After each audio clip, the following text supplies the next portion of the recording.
Hello friends, welcome to our channel. Today we will discuss few lines in Christopher Marlowe tragedy Edward II. Line number 8 to 14.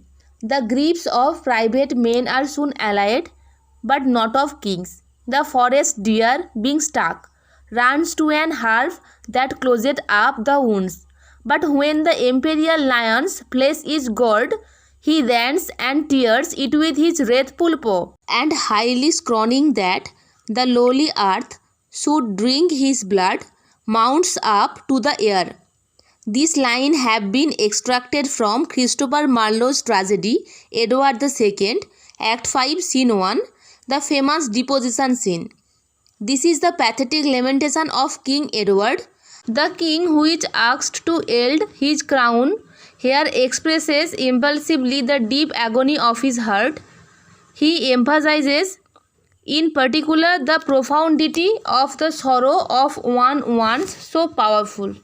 The king tells the Duke of Leicester that his grief is too profound and can be soothed in no way. After all, he is a king, and the grief of a king differs from that of common people. Common people have very ordinary sorrows in their lives, and this can be easily comforted and removed.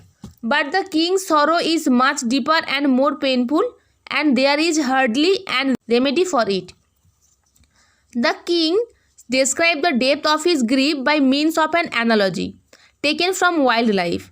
The deer, which is an ordinary beast of the forest, goes to some herb for the cure of its wound caused by an hunter's arrow.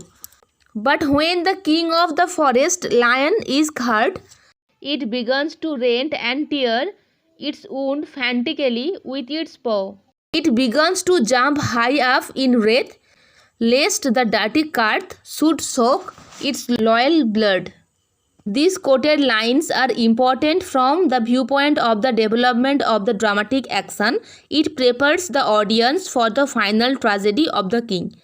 Then the lines also throw significant light on the characters of the speaker.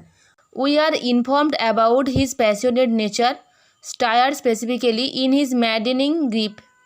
The excerpt is a fine specimen of Marlowe's mighty lines and clearly marks the poetic temper of the speaker as well as his